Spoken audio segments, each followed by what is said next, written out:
Assalamualaikum warahmatullahi wabarakatuh. Waalaikumsalam warahmatullahi wabarakatuh. Alhamdulillahirabbil alamin wa bihi nasta'inu ala umuri dunya waddin wa ala alihi wa ashabihi ajma'in. Rabbi shrah li sadri wa yassir li amri wahlul 'uqdatam min lisani yafqahu qawli. Rabbi zidni ilma warzuqni fahma. Raditu billahi rabba wa bil islami dina wa bi Muhammadin nabiyya wa rasula. Amma ba'du. Puji dan syukur marilah kita panjatkan kehadirat Allah Subhanahu wa taala yang hingga detik ini telah melimpahkan berbagai nikmat kepada kita semua. Nikmat iman, nikmat Islam, nikmat kesehatan, dan nikmat kesempatan, sehingga kita bisa sama-sama malam ini menghadiri sebuah majelis atau mendatangi rumah Allah, Masjid Baitul Salam, untuk sama-sama melaksanakan kewajiban kita, yaitu melaksanakan sholat Isya berjamaah, dan insya Allah nanti akan dilanjut dengan sholat tarawih berjamaah. Mudah-mudahan semua amal ibadah kita hingga hari yang ke-18 di bulan suci Ramadan ini diterima oleh Allah, dan mudah-mudahan puasa kita puasa yang didasarkan oleh iman dan ihtisaban, yaitu rasa iman dan semata-mata mengharap ridha Allah, sehingga kita menjadi hamba-hambanya yang mendapat ampunan dan maghfirahnya. Amin amin ya rabbal alamin. Salawat dan salam juga mudah-mudahan tetap terlimpah curahkan kepada junjungan kita, kepada qudwah kita Nabi besar Muhammad sallallahu alaihi wasallam, juga kepada keluarganya, para sahabatnya, tabi'in, para ulama salafus saleh, dan mudah-mudahan kepada semua umatnya, termasuk kita di dalamnya. Amin amin ya rabbal alamin. Masyaallah muslimin, jamaah Masjid Baitul Salam, Rumah Hari Baru Permai yang dimuliakan Allah. Suatu ketika Imam Syafi'i, yaitu salah satu imam di antara 4 imam mazhab yang dikenal memiliki kecerdasan di atas rata-rata, mengeluhkan penurunan daya ingatnya, mengeluhkan penurunan daya hafalannya. Imam Syafi'i ini lahir pada tahun 767 Masehi hingga 820 Masehi. Yaitu beliau lahir di Palestina, kemudian meninggal di Mesir. Tapi kalau lihat silsilahnya, nasabnya, beliau ini termasuk Habib, Sayyid. Jadi silsilahnya nasab itu langsung terakhir pada Rasulullah. Nah, karena beliau mengalami penurunan tingkat hafalannya, maka suatu hari beliau mendatangi salah satu guru beliau yang namanya Imam Waqi'. Syakautu ila Waqi' su'afifdi. Saya mengadukan kepada Imam Waqi' tentang penurunan daya ingat saya, kata Imam Syafi'i. Farsyadani ila tarkil ma'ash. Maka Imam Waqi' memberikan petunjuk kepada saya, atau memberikan nasihat kepada saya untuk meninggalkan kemaksiatan, tarkil ma'ash. Bi anna ilman nurun banurullah la yuhda bi'ashi. Kenapa? Karena ilmu itu nurun, cahaya. Wa nurun la yuda li'ashi, dan cahaya itu tidak akan diberikan kepada orang-orang yang selalu berbuat kemaksiatan, kepada orang-orang yang selalu bergelimang atau berdekatan dengan kemaksiatan.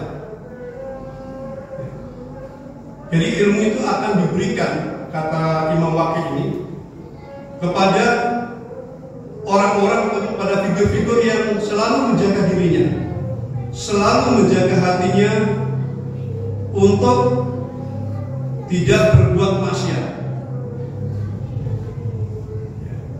Maksiat dalam tingkat apapun. Maksiat karena disebabkan oleh keburukan akhlak kita, atau maksiat karena disebabkan oleh perbuatan kita, atau maksiat karena disebabkan oleh hawa nafsu kita. Kan ada doa itu ya, yang sering mungkin kita lantunkan, kita panjatkan. Allahumma inna na'udzubika min munkaratil akhlaq wal a'mal wal akhlaq. Ya Allah, aku berlindung kepada Engkau, kami berlindung kepada Engkau dari perbuatan-perbuatan mungkar, maksiat, baik itu yang disebabkan oleh akhlak, keburukan akhlak, wal a'mal atau perbuatan-perbuatan jelek kita, wal ahwa atau disebabkan oleh hawa nafsu kita. Jadi mari kita berintrospeksi ya. Apakah kita selama ini pernah melakukan maksiat-maksiat, atau kita mungkin sering melakukan kemaksiatan, atau bahkan hingga hari ini, detik ini, kita juga masih bergelimang dengan kemaksiatan. Jadi kalau kita ingin menajamkan ingatan kita, ingin menajamkan hafalan kita, ingin menajamkan analisa kita, nurani kita, tapi kalau kita masih bergelimang dengan maksiat, maka jangan harap ilmu, jangan harap kemudahan kita menyerap pelajaran, kita menyerap pengetahuan, itu akan mudah kita dapatkan. Jadi kita mungkin juga bisa berintrospeksi. Kenapa kita mungkin suatu hari kita akan menghafal salah satu ayat, baik itu Al-Quran maupun hadis, ya, maupun apapun, ya. Tapi kita mengalami kesulitan, seolah-olah ilmu itu nggak cepat kita tangkap, nggak cepat nyantol, gitu ya, di dalam otak kita, di dalam akal kita. Ya. Oh, susah amat, sulit amat. Mungkin kita bisa bertanya pada diri kita sendiri, introspeksi. Gitu. Ada apakah ini? Kenapa sulit sekali menghafalkan, gitu ya? Ayat yang mungkin pendek, gitu ya, itu kita sulit menghafal, gitu. Apalagi yang panjang. Gitu ya. Ini kita bisa introspeksi. Mungkin selama ini atau sebelumnya kita melakukan hal-hal yang berbau maksiat, apalagi di era disrupsi informasi sekarang ini, ya. Itu kemaksiatan itu seolah hadir di sekeliling kita, kanan kiri kita, depan kita, atas bawah kita, ya.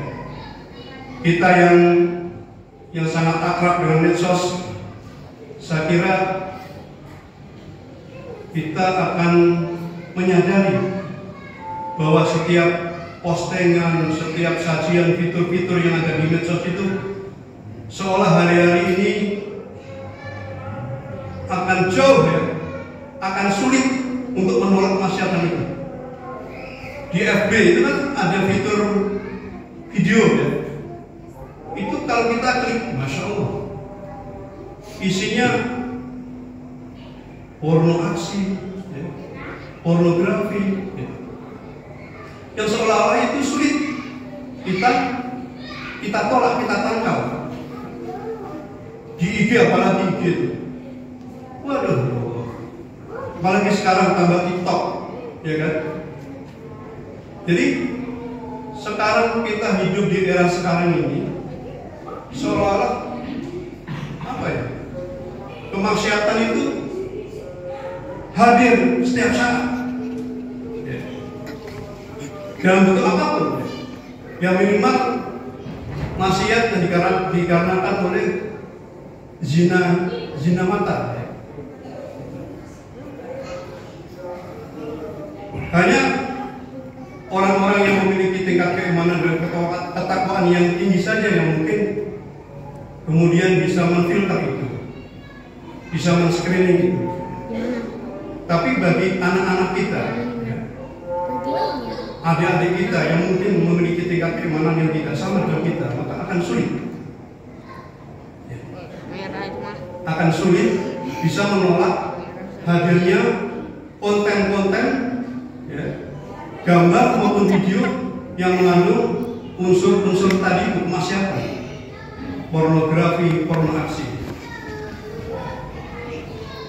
Dan alhamdulillah, ya, di lingkungan kita kan ada rumah kafir atau di lingkungan pondok pesantren itu mereka menerapkan peraturan yang sangat ketat terhadap penetrasi budaya-budaya luar yang bisa masuk ke dalam lembaga pendidikan tersebut. Seperti di rumah kafir kita ini, kan anak-anak santri kan nggak boleh, mereka bebas menggunakan HP, ya, atau menonton tontonan dari media-media elektronik. Di pesantren-pesantren yang lain juga rata-rata begitu. Nah, itu juga dalam rangka itu, dalam rangka membentengi diri para santri dari pengaruh-pengaruh negatif, konten-konten yang mengandung kemaksiatan. Karena itu akan menjadi racun, menjadi bumerang bagi santri-santri untuk menerima ilmu, ya, untuk menerima nasihat-nasihat dari para ustadz maupun kiainya. Kalau mereka tiap hari dibebaskan untuk mengakomodir, untuk menerima pengaruh-pengaruh negatif dari media-media tersebut, maka bisa jadi santrinya akan sangat kesulitan menerima ilmu yang diberikan oleh para ustadz ataupun para kiainya. Ada kisah yang menarik tentang ini. Bagaimana sosok Nabi Yusuf alaihissalam. Suatu saat Nabi Yusuf ini digoda oleh seorang putri cantik, ya, istri dari penggede Mesir saat itu, dari gubernur Mesir yang bernama Aziz, ya. Yusuf ini memang sejak kecil diadopsi, ya, diadopsi oleh keluarga gubernur Mesir tersebut, dan kemudian pada saat dia sudah menginjak dewasa, itu pesona Yusuf sebagai sosok yang luar biasa tampan itu semakin terlihat, sehingga tuan putrinya yang namanya Zulaikha itu sampai terpesona atas ketampanan Nabi Yusuf itu, sehingga digambarkan di dalam Al-Quran itu dengan kata-kata qad sabalaha hubba. Jadi dia betul-betul jatuh cinta kepada sosok Yusuf itu. Suatu hari Yusuf ini dijebak oleh Zulaikha, dimasukkan dalam kamar kemudian dikunci, dan Zulaikha ini menggoda Nabi Yusuf dengan berbagai kata-kata pujian. Wahai Yusuf, alangkah indahnya rambutmu. Kemudian Nabi Yusuf menjawab, ya itulah yang nanti mula-mula akan gugur dari tubuhmu. Kemudian Nabi menggoda lagi Zulaikha ini, hai Yusuf, alangkah indahnya matamu. Ya, itulah nanti yang mula-mula akan meleleh dari tubuhmu. Kemudian digoda lagi dengan kata-kata yang lain, wahai Yusuf, alangkah tampannya rupamu. ya itulah bagian dari tanah. Akhirnya singkat cerita, Nabi Yusuf menghindar, akan keluar dari pintu, ya. Kemudian Zulaikha ini mengejar Yusuf sampai akhirnya dia menarik gamis Yusuf dan robeklah sisi belakang gamis Yusuf tersebut. Dan ketika akan keluar dari pintu, di depan pintu sudah ada suami Zulaikha tadi dan keponakannya Zulaikha. Kemudian Zulaikha mengadu kepada suami, ya suamiku, hukuman apa yang pantas yang harus diberikan kepada Yusuf atas tindakannya yang senonoh, tidak senonoh terhadap saya. Kemudian Yusuf membantah bahwa bukan saya, wahai Tuan, Tuan Aziz, justru yang menggoda adalah istri Tuan. Akhirnya ponakannya tadi bilang, begini aja paman, kalau memang yang robek dari bajunya Yusuf itu sebelah depan, maka yang salah adalah Yusuf. Tetapi kalau yang robek bagian belakang dari gamisnya, maka yang salah adalah istri Anda. Akhirnya kemudian diperiksa oleh Gubernur Aziz tersebut dan terlihat bahwa yang robek di sisi belakangnya. Artinya memang yang berbuat tidak senonoh, yang mau berbuat tidak senonoh itu Zulaikha tersebut. Zulaikha. Dan kemudian dengan bijaksana suaminya tidak menghukum istrinya, tapi meminta istrinya untuk bertobat, ya, dan minta maaf pada Yusuf. Dan Yusuf pun akhirnya disarankan untuk melupakan kejadian tersebut. Ya. Singkat cerita, tahun berlalu, kemudian akhirnya Yusuf suatu saat nikah sama Zulaikha ketika Gubernur Aziz ini sudah meninggal dan mempunyai 2 anak. Ya. Itu singkat cerita. Ini menggambarkan bagaimana Yusuf ini menjadi sosok yang begitu menjaga dirinya untuk tidak berbuat maksiat. Ya. Meskipun kesempatan ada, karena dia hanya berdua. Ya. Dan kejadian ini kemudian digambarkan oleh Allah, ya, di dalam surat Yusuf. Ya. Ada banyak ayat di situ, ya. Dan salah satu ayat 22 surat Yusuf itu Allah berfirman, walamma balagha ashuddahu atainahu hukman wa ilman wa kadzalika nazil muhsinin. Dan ketika dia sudah cukup dewasa, kami berikan kepadanya kekuasaan dan ilmu. Demikianlah kami memberi balasan kepada orang-orang yang berbuat baik. Ya, atas sikap Yusuf yang bisa menjaga dirinya dari perbuatan maksiat tersebut, kemudian diganjar oleh Allah dengan memberikan sebuah ilmu dan kekuasaan kepada Nabi Yusuf.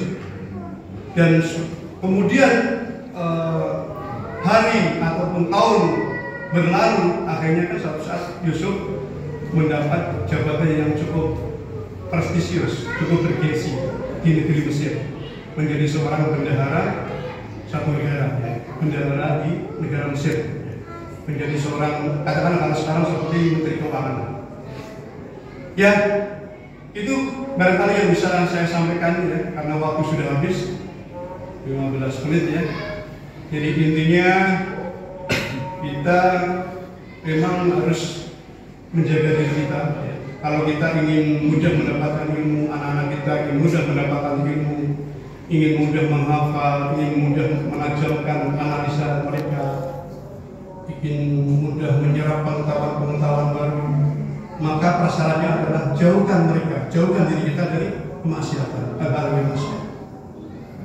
Sebagaimana nasihat dari Imam Waqid kepada Imam Syafi'i. Imam Syafi'i itu sosok yang luar biasa, ya, tingkat kecerdasannya. 7 tahun beliau hafal Al-Quran, kemudian 10 tahun hafal kitab Muwatta, kitab gurunya, yaitu kitab Imam Malik. Kitab Muwatta ini ya disebut sebagai kitab yang paling sahih setelah Al-Quran. Dan kedudukannya di antara kitab-kitab hadis itu di atas kitab Sahih Bukhari dan Sahih Muslim. Kitab Muwatta itu disaring dari berbagai hadis yang jumlahnya 100.000 lebih hadis. Ya. diseleksi oleh Imam Malik, dipilih dan dipilih, akhirnya terpilihlah 1720 hadis. Jadi kitab Al-Muwatta ini ya kitab yang berisi kumpulan hadis-hadis Rasulullah ya, dan juga sunnah-sunnah Rasulullah, juga athar para sahabat, perkataan para sahabat, dan juga fatwa para tabi'in. Jadi membahas soal ilmu hadis dan soal ilmu fikih. Ini kitab Al-Muwatta merupakan karya besar atau masterpiece dari Imam Malik. Itu saja sekilas yang bisa saya sampaikan. Mudah-mudahan bermanfaat. Ya, sedikit yang kami berikan. Kalau ada yang benar itu semata-mata datangnya dari Allah, dan kalau ada yang salah itu semata-mata dari saya. Kami bisa minta maaf. Bila taufiq wal hidayah, nasallallahu wa basyiril mu'minin. Assalamualaikum warahmatullahi wabarakatuh. Waalaikumsalam.